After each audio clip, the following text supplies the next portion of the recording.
রাহুলের সামনে দাঁড়ানো ছায়ামূর্তি গর্জে উঠল, তোমার সবচেয়ে বড় ভয় কি, রাহুল? রাহুল কাপা গলায় বলল, আমি জানি না। তোমার ভয়ের মুখোমুখি হওয়া ছাড়া তোমার সামনে আর কোনো পথ নেই। ছায়ামূর্তি বলে উঠল। তারপর সে ধীরে ধীরে রাহুলের চারপাশে ঘুরে এক অদ্ভুত চাপ সৃষ্টি করল। হঠাৎ ঝর্ণার পানি থেমে গেল, চারপাশের আলো কমে এল, এবং রাহুল নিজেকে এক ভিন্ন জগতে আবিষ্কার করল। এখানে সময় থেমে আছে, এক অসমাপ্ত গ্রাম, যেখানে বাতাসে শূন্যতা আর ছায়াগুলোর মধ্যে শুধু ভয়। সে দেখতে পেল এক ছোট্ট ছেলে, একা একা দাঁড়িয়ে আছে। ছেলেটা ঘরের ভেতর থেকে কান্নার আওয়াজ শুনতে পাচ্ছে, কিন্তু দরজার সামনে পা বাড়ানোর সাহস পাচ্ছে না। রাহুল সেই ছেলেটিকে চিনতে পারল।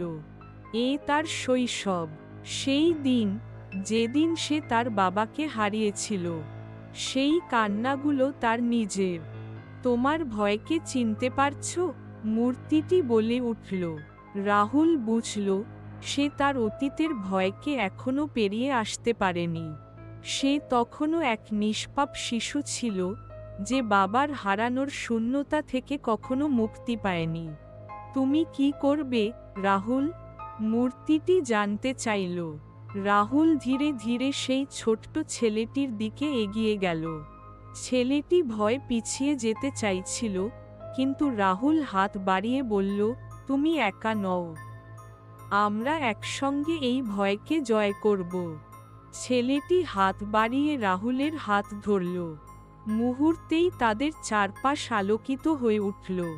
ঝর্ণার ধারা আবার বয়ে যেতে শুরু করল। ছায়ামূর্তি ধীরে ধীরে মিলিয়ে গেল, এবং তার পরিবর্তে রাহুল দেখতে পেল এক শান্ত, সুরেলা পৃথিবী। এখন রাহুল নতুন এক জায়গায় এসে দাঁড়িয়েছে। এখানে চারপাশে গাছের শিকড়ের মতো আলোর পথ তৈরি হয়েছে। পথের শুরুতে একটি বিশাল দরজা, যার ওপরে লেখা, যারা নিজেদের ভয়কে জয় করতে পারে, তারাই সত্যের পথ খুঁজে পায়। দরজার সামনে এক মেয়েকে দেখতে পেল রাহুল।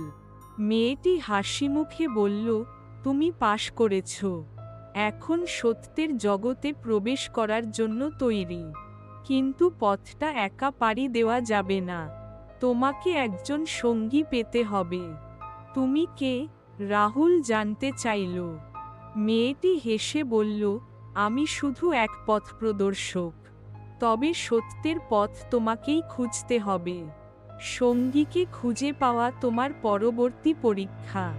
মেয়েটি একটি ছোট্ট ক্রিস্টাল রাহুলের হাতে তুলে দিয়ে বলল, এটা তোমার পথ দেখাবে।